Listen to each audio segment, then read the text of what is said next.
ወደ ሁለት ብቻ ተከታተልተ ይያው ረጫን ግልጹን አይደለም መነጋገር ያለብን። አብይ አህመድ ፈርቷል፣ ጨንቆታል።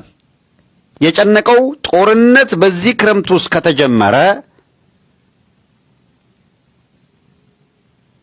ክረምቱ ሳይጋመስ የታጠቁ ኃይሎች አዲስ አበባ ይደርሳሉ። አብይ አህመድ ወደ ኤመሬት እድል ካገኘ ይጓዛል። የጦርነት ሁኔታ በዚህ መንገድ ነው ሊቋጭ የሚችለው። ይህንን በደንብ አድርገው ያውቁታል፣ ገምግመዋል። ጦርነት የሚባል ነገር ከተጀመረ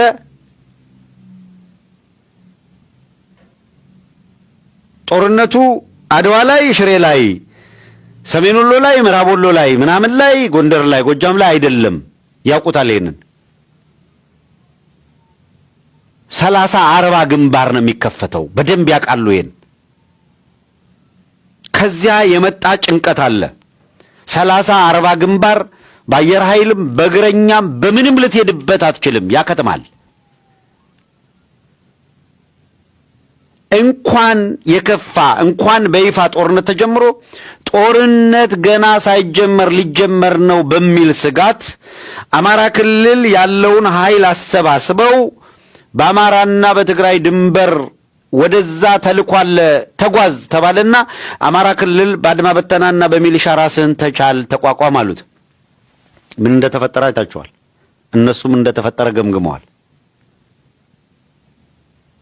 ሚሊሻው እንደ ቆሎ ከረገፈ፣ አድማ በተናው ባገኘው መንገድ እየሮጠ ገደሉ ላይ የገባ ሲያልቅ አብዛኛዎቹን ቀጠና በሁለት ሳምንት ውስጥ የአማራ ፋኖ ብሔራዊ ንቅናቄ ተቆጣጥሮ ባህር ዳር አንገት ጋር ሲደርስባቸው ትግራይ ጋር ያለውን ነገር እርግፍ አድርገው ትተው ሰራዊቱን በሙሉ ቀኙ አላዙረህ ቶሎ ወደ አማራ ክልል ሩጥ ተብሎ ተበትኖ 13 እዝ አንድ ክልል ላይ ነው የሰፈረው። ኦባሳንጆ ከዘራውን ይዞ መቀሌ እንዲሄድ የተደረገው አብይ አህመድ ስለጨነቀው ነው። ይሄ ሳይሆን ቀርቶ ጦርነት ከተጀመረ ካድሬው እንደሚያሽላላው አይምሰልህ። ምን ይላሉ? የትግራይ ህዝብ እምቢ ስላለ አዋጅ አውጀው በኃይል እያፈሱት ነው ይለዋል። ህዝቡ እምቢ ካለው ለምን ትፈርዋለህ? ህዝብ የማይደግፈው ከሆነ በቀላሉ የሚሸነፍ ነው። ዘመኑ የቴክኖሎጂ ነው ምናምን ገለመሌ፣ እነዚህ ኋላ ቀሮች ናቸው አይችሉም ምናምን አይሉም አለ ፕሮፓጋንዳ። ካልቻሉ ምን አደከመ? ፕሮፓጋንዳም እኮ መልፋት አይጠበቅብህም። ካልቻሉ ዝም ብለህ በዚህ ቀን እመጣለሁ ብለህ ለምን አትሄድም? እናትገጥማቸው። ኦባሳንጆ ጋር በቀን 6 መደወል፣ ሽማግሌ ፍለጋ መሮጥ፣ በየቀኑ የፕሮፓጋንዳ ስልት ቀይሰሪ ማለት እሱ ምን አስፈለገ? ሌላው በአማራ ትግል ውስጥ እችን ቀን መዝግቡና ያዟት። ሁለት በጣም መሰረታዊ ኢሹ ቀደም ሲል ማንስቻለሁ። አሁንም ይሄ ክሪቲካል ኢሹ ስለሆነ መዝግቡና ያዟት፣ ለታሪክ ይቀመጥ።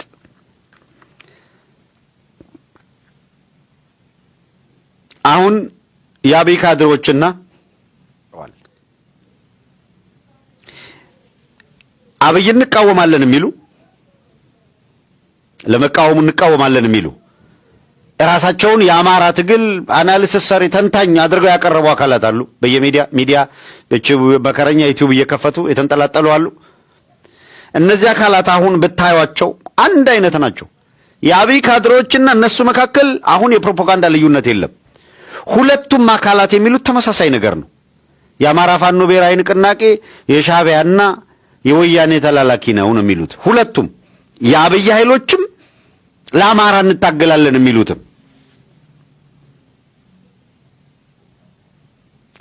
ምንድነው? ያ አፋብን የአማራ ፋኖ ብሔራዊ ንቅናቄ ከኤርትራ ጋርም ትግራይ ላይ ካሉ ኃይሎች ጋር መነጋገርም መስራትም የለበትም፣ ልክ አይደለም፣ እነዚህ ዘላቂ ጠላት ናቸው፣ ከነሱ ጋር መቆም የለብንም ነው የሚሉት። በአማራ ትግል ውስጥ ነን የሚሉ ራሳቸውንም ኢትዮጵያኒስት ምናምን እያሉ የሚገልጹ አካላት ኦኬ። የአብይ ካድሮችን ያዋቸው ተመሳሳይ ነው የሚሉት። አፋብንን ሁለቱም በተመሳሳይ ቃላት ይወነጅሉታል። የሻዕቢያ ተላላኪ፣ የወያኔ ተላላኪ ምናምን የሚል ነገር ነው የሚያስቀምጡት። አብይ አህመድ እነዚህን እድሜ ልካቸውን የማይማሩ አካላት ጆሮአቸውን ጠምዝዞ በኩርኩም እያነገለ አንበርክኮ የሚቀልድባቸው ጊዜ እንዲመጣ ነው እየሰራ ያለው። ከነዚህ ፕሮፓጋንዳ ማለት ምን ማለት እንደሆነ እጅ እግሩ ከሌላቸው አካላት ጋር የአብይ ካድሬዎች አሁን ተጣምረው ፋኖ ላይ ይዘምታሉ። በጣም የሚገርመው አብይ አህመድ በጎን ግን ኦባሳንጆን መቀሌ ልኮ እየተነጋገረ ነው። አብይ ስራውን እየሰራ ነው። እነዚህኞቹ በአማራ ትግል ውስጥ ያሉ ጅብራ ከንቶች ግን እርቃናቸውን የሚቀሩ ናቸው። ኢዘር ወይ ነው የምላችሁ።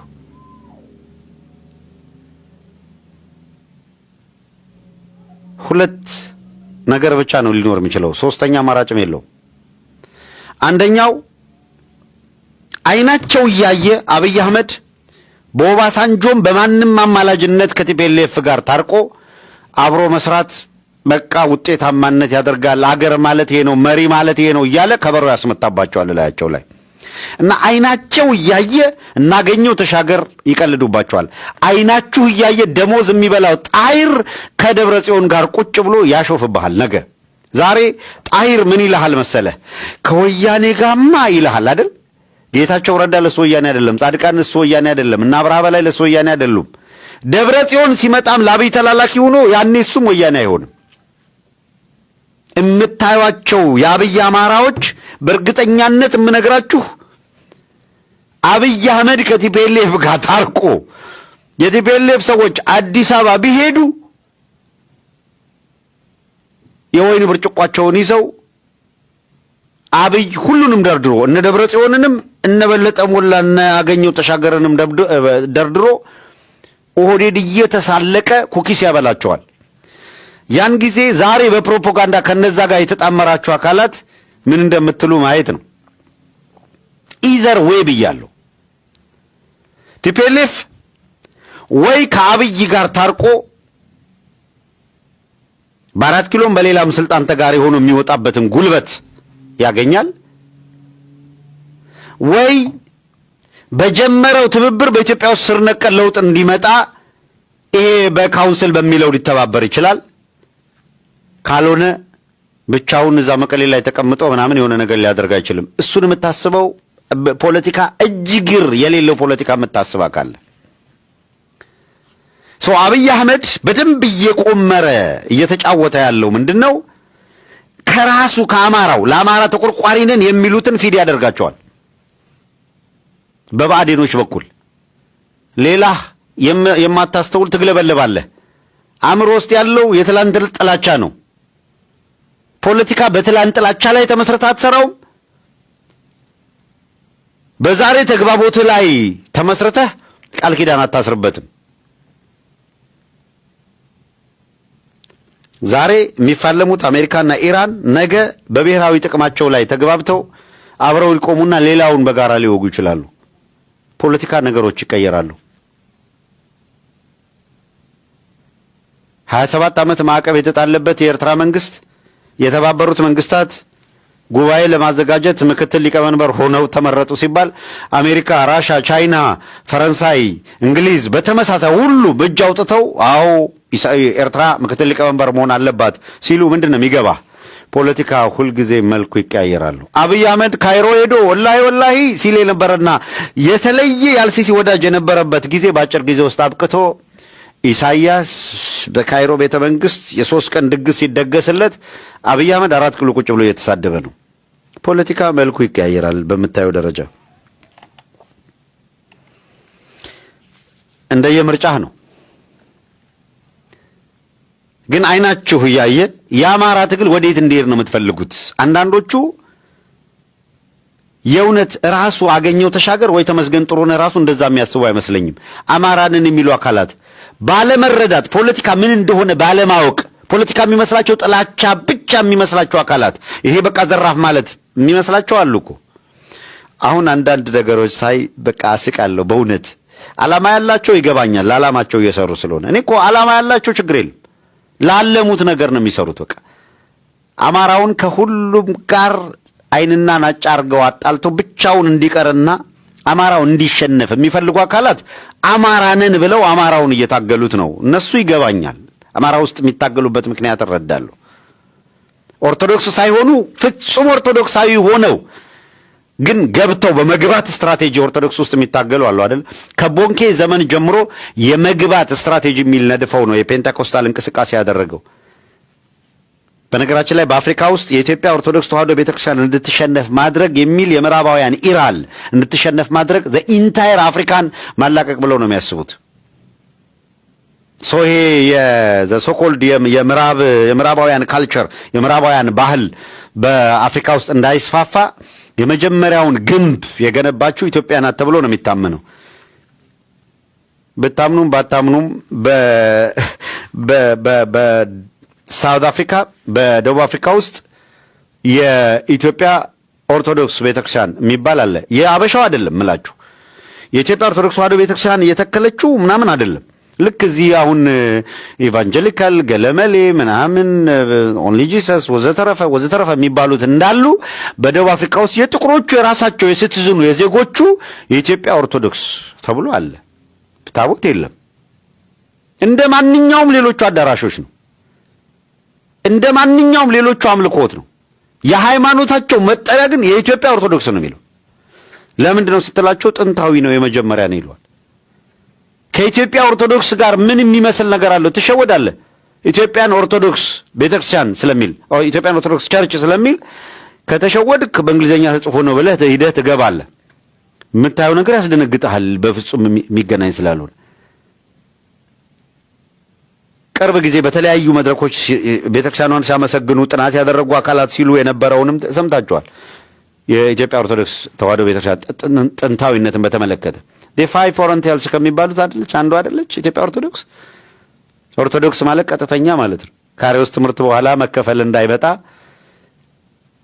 ወደ ተጣመመው ትምህርት አንሄድም፣ ቀጥተኛውን ይዘን እንሄዳለን። ኦርቶዶክስ ማለት በግሪክ ቀጥተኛ ማለት ነው። አርዮስ ሌላ ትምህርት ሲያመጣ እኛ እንታጠፍም፣ ቀጥ ብለን የሐዋርያትን ትምህርት ይዘን ነው የምንሄደው አሉ። በክርስቶስ ባህሪ ላይ ጥያቄ ሲነሳ ደግሞ የለም ከሐዋርያት ትምህርት አንወጣም። ከሁለት ባህሪ አንድ ባህሪ፣ ከሁለት አካል ወደ አንድ አካል ነው። ያልተደባለቀ ያልተቀላቀለ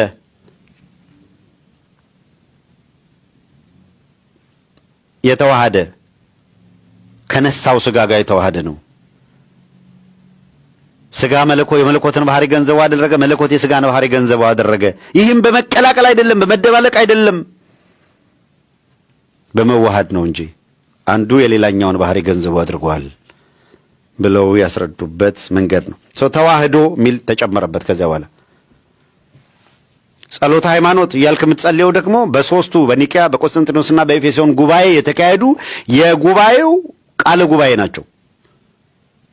በአንድ አምላክ እናምናለን፣ ሁሉን የፈጠረ ሰማይና ምድርን ዓለም ሳይፈጠር ከእርሱ ጋር በነበረ አንድ ያብ ልጅ በሚሆን በአንድ ጌታ በኢየሱስ ክርስቶስ እናምናለን። ከብርሃን የተገኘ ብርሃን ነው፣ ከእውነተኛ አምላክ የተገኘ አምላክ ነው፣ የተወለደ እንጂ ያልተፈጠረ ነው፣ በባህሪው ከአብ ጋር የሚስተካከል እያለ ይመጣል። ይሄ ቃለ ጉባኤ ነው።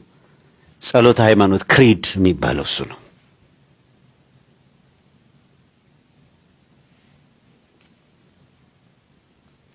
ዝም ብላ በምናብ አይደለም ይህ ሀገር የቆየው።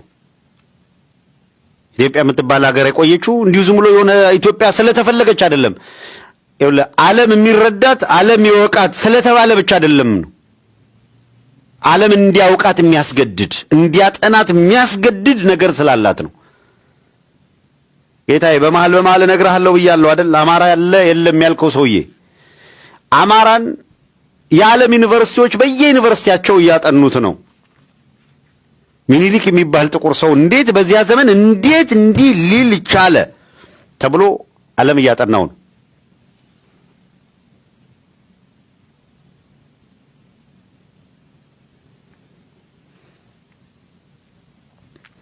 ይሄን እውነት መቀበል ያስፈልጋል። እኔ በሲምፕሊ ይሄን ታላቅ ህዝብ እቺ ታላቅ አገር በምስራቅ አፍሪካ ቀጠና ኦህዴድ የሚባል የፖለቲካ እንጭጭ ለበቆሎ ሰብል ነው አይደለ? እንጭጭ ነገር መተው ነው። እንጭጭ እኮ ያው ለምንም አይሆንም አይደል? ፈልፍለህ አትቆላው፣ ቀቅለህ አትግጠው። እንጭጭ እንጭጭ ነው፣ መብሰል አለበት። በቆሎ አልሆነም ገና እንጭጭ ነው ራሱ ስሙ።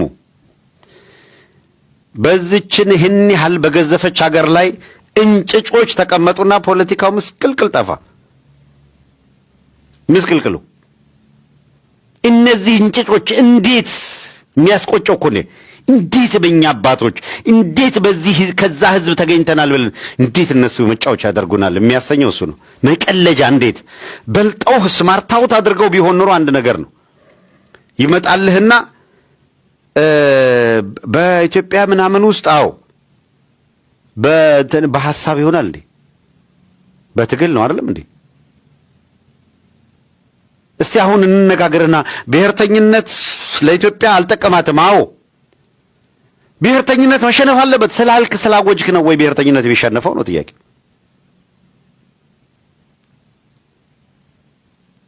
የተሰጣቸውን ትንንሽ ምንድነው 83 የተካለለችን ክልል እንደ አልፋና ኦሜጋ ዘላለማዊ መብት አድርገው የቆጠሩ አካላትን እንዴ አማራ ፋኖ ከማንም አይግጠም ይልህና ብሔርተኝነት መሸነፍ አለበት ይላል። ብሔርተኝነት ነፍስ ዘርቶ ክልል ሆኗል። ክልል ሆኗል ብቻ አይደለም፣ የፌዴራሉ ብቻ አታስብ። እያንዳንዱ ክልል የየራሱ ህገ መንግስት አለው። ልክ አማራ ክልል ላይ ብአዴን ያሰማራው ሚሊሻ፣ አድማ በተና፣ ፖሊስ፣ ገለመለ እየተዋጋ ነው አይደል ያለው። እያንዳንዱ ክልል እንደዚህ አይነት ተዋጊ አለው። የአማራ ልጆች ከባዴን ጋር ከባዴን ሚሊሻ ከባዴን መልዩ ኃይል ከባዴን ምናምን ሲዋጉ ኖረው አንተ በምናብ የምትስለውን ብሔርተኝነት ይጥፋ የሚለውን ለማሳካት ሶማሌ ሄደው ሊዋጉ ነው፣ አፋር ሄደው ሊዋጉ ነው፣ ትግራይ ሄደው ሊዋጉ ነው። ኤቭሪዌር እየሄዱ ይዋጋሉ። ብሔርተኝነት ጠቃሚ አይደለም ካልክ በየቦታው ታጥቆና ያ ይጠቅመኛል ብሎ እየተዋጋ ያለውን አካል ተዋግተህ ወይ በዲፕሎማሲ ወይ ተዋግተህ ነው የምታሸንፈው አይደል? ጤና ጣቢያ የጤና ኤክስቴንሽን የለውም። በዚህ ሁኔታ በጦርነት እየተጎዳ ነው ያልነህ ላለው ህዝብ ብሔርተኝነትን ለማጥፋት ከእያንዳንዱ ጋር ይዋጋ ትላለህ። አትሊስት በመሰረታዊነት እነዚህ ብሔርተኝነትን አዝለው ያሉ አካላት በኢትዮጵያ ማዕቀፍ ውስጥ ችግሮቻችን ይፈታል በሚል እስካመናችሁ ድረስ ብቻ ነው ከኔ ጋር የምትሰሩት የሚል ትልቅ የገዘፈ አጀንዳ አስቀምጦ ይህንን መደራደሪያ ያደረገ አካልን አትሊስት አንድ ስቴፕ ፖለቲካውን ተረድተኸዋል ብለህ ለማመስገን ምላስህ የሚያጥርብህ አካል እንዴት ይሆን ፖለቲካን እየተረዳኸው ያለው? የኢትዮጵያ ችግር በኢትዮጵያ ማዕቀፍ ውስጥ ይፈታል። የተገንጣይነት አጀንዳ ይዛችሁ ስታበቃ በተገንጣይነት አጀንዳ የአባቶችን አገር ለማፍረስ ከእናንተ ጋር ልቀናጅ አልችልም የሚል ገትስ ይዞ ከመጣ ነምበር 1 አንድ አሪፍ ነገር አለፋችሁ ነው። ጎበዝ ብትሆን ፖለቲካ ብትረዳ ይሄን ነው የመጀመሪያ የምትለው። በኢትዮጵያ ማዕቀፍ ውስጥ ይፈታል የሚለው እንዲወስድ ነው። ሁለተኛውስ ይህንን ለማስረዳት ምንድን ነው የምታደርገው? ትግራይ ዲፋክቶ ስቴት ብሎ ከሄደ በወልቃይት ጉዳይ አይደለም፣ በራያ ጉዳይ አይደለም፣ ኢትዮጵያን በማጥናት ጉዳይ መቀሌ ሄደህ ልትዋጋ አይደል የምትገደደው? እንደዛ ነው። የአማራ ህዝብ እዛ ሄዶ ይዋጋ እያልክ ነው ያለው።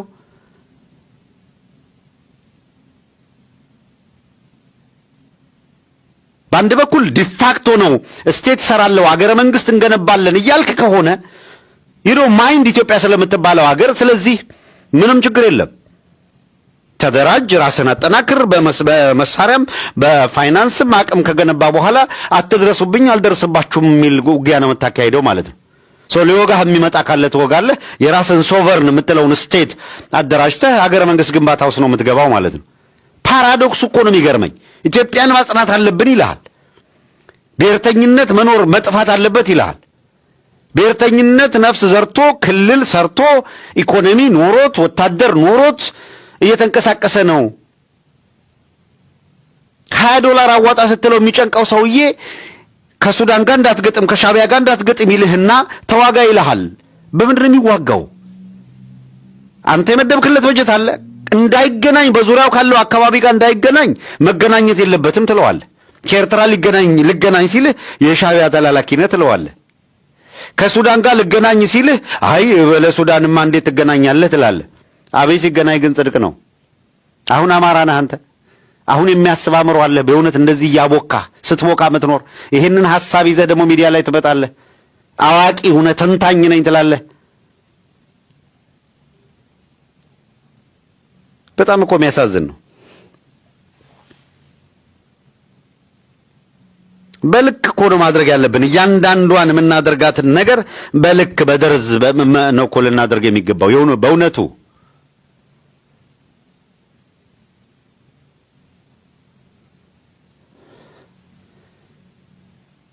አጼ ሚኒሊክ ኢትዮጵያን ለማጽናት ሁለት መንገድ ነው የተከተሉት። አንደኛ አፕሮቺንጋቸው እሺ ያለውን አሚር አብዱላሂን ሄደው እንዳሉት ማለት ነው። አያቶች ቅድመ አያቶች አብረው ሰርተዋል።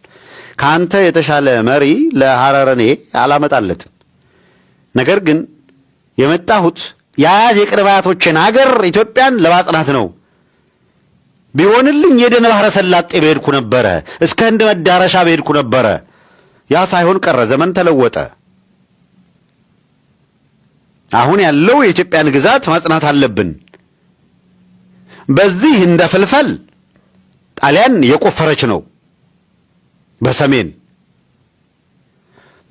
በሱዳን እንግሊዝ አለች። በሶማሌም እንግሊዝም ጣሊያንም አሉ። በሐረር በኩል ቱርክም ጀልደሳ ላይ ግብጽም ምሽግ እየቆፈሩ ነው። ጅቡቲ ፈረንሳይን ተጣብታታለች። የአባቶቻችን ሀገር በዙሪያዋ ከበባ ውስጥ ያለች ናት። እንተባበርና አገራችንን እናጽና ብለው ጠየቁ። እሺ ያለውን በውድ እምቢ ያለውን በግድ ዘመቱበት፣ ዘመኑ በሚጠይቀው መሰረት። ኢራን በነገው ዕለት የሰላም ስምምነት ሊፈራረሙ ነው። አሜሪካና ኢራን በስተመጨረሻ የሰላም ስምምነት ሊፈራረሙ መሆኑ ተሰማ። ስምምነቱ በነገው ዕለት ጄኔቫ ውስጥ እንደሚፈረም ሮይተርስ ምንጮችን ጠቅሶ ዘግቧል። በስምምነቱ ኢራን ብዙ ማትረፏን ዘገባ አመልክቷል። ባለፈው ኤፕሪል ወር ላይ የተደረሰው የተኩስ አቁም ሊፈርስ ጫፍ ላይ በደረሰበት በዚህ ወቅት ነው ሁለቱ ሀገራት አዲስ ስምምነት እንደሚፈራረሙ የተነገረው። በሳምንቱ ሁለቱም እርስ በእርስ ሌላቸውን ኢላማ ያደረጉ ተኩሶችን መፈጸማቸው ይታወሳል። ድርድሩን በዋናነት እየመራች ያለችው ፓኪስታን ስለ ስምምነቱ ማረጋገጫ የሰጠች ሲሆን የፓኪስታን ጠቅላይ ሚኒስትር ሻህባዝ ሸሪፍ የስምምነቱ የመጨረሻ ጽሑፍ መጠናቀቁን ገልጸዋል። ሁለቱ ሀገራት በሳምንቱ የተኩስ አቁሙን የሚጻረሩ ተግባራት መፈጸማቸውን እንረዳለን። ሆኖም በንግግሩ መሰረት የተደረሰበት የመጨረሻ የስምምነት ሰነድ ተጠናቋል። ሁለቱ አካላት ስምምነቱን እንደሚፈርሙ በተናጠል ማረጋገጫ አግኝተናል ሲሉ ጠቅላይ ሚኒስትሩ በኤክስ ማህበራዊ ገጻቸው አስፍረዋል። ስምምነቱ በሁለቱ ሀገራት የውጭ ጉዳይ ሚኒስትሮች በኩል ሊፈረም እንደሚችልም ተጠቁሟል። የኢራን ውጭ ጉዳይ ሚኒስትር አባስ አራግቺ የመግባቢያ ስምምነቱን ወደ ማጠቃለል ደርሰናል ሲሉ መረጃውን አረጋግጠዋል። ትናንት የሆርሙዝ ሰርጥ እንዲከፈት የኢራኑ መሪ ሙጅተባ ካሚኒ ማዘዛቸውን ገልጸው ትራምፕ ስምምነት ስለመኖሩ ተናግረው ነበር። ትራምፕ ዛሬ ኢራን የውጭ ጉዳይ ሚኒስትር የስምምነት ማረጋገጫ ኤክስ ልጥፍ በራሳቸው ገጽ ላይ አጋርተው ተገኝተዋል። አሜሪካና ኢራን ከሞላ ጎደል በብዙ ነጥቦች ላይ መግባባታቸው ቢነገርም የኢራንን የኒውክሌር ፕሮግራም ዕጣ ፈንታ በተመለከተ ከዚህ ስምምነት በኋላ ለ60 ቀናት ድርድር እንደሚካሄድ መረጃው አመልክቷል። ኢራን በማዕቀብ ምክንያት የተያዘባትን ከፍተኛ መጠን ያለው ገንዘብና ሀብት በስምምነቱ መሰረት የሚለቀቅላት ሲሆን በኢራን ነዳጅ ሽያጭ ላይ ያለውን ማዕቀብ ይነሳል። በአሁኑ ጦርነት ለደረሰባት ውድመት የካሳ ክፍያም የስምምነቱ አካል መሆኑ ተጠቁሟል። ኢራን በሚሳኤል ፕሮግራሟ ላይ ምንም አይነት ገደብ እንዳይጣል በስምምነቱ አስጠብቃ መውጣቷንም የሮይተርስ ዘገባ አመልክቷል። አሜሪካ ሆርሙዝ ወለል ብሎ እንዲከፈት ስምምነት ስታገኝ በኢራን መርከቦች ላይ በሰርጡ የጣለችውን እገዳም የምታነሳ ይሆናል። አራግቺ ስምምነቱ ኢራንም ባለድል ያደረገ መሆኑን በሀገራቸው ሚዲያ ቀርበው ሲናገሩ ተደምጠዋል። እስራኤል በዚህ መግባቢያ ስምምነት ውስጥ የሌለችበት ወይም ያልተካተተች መሆኗን የተነገረው። ስምምነቱ ኢራንና አሜሪካ ሲፈራረሙ እስራኤል ፈራሚ አትሆንም።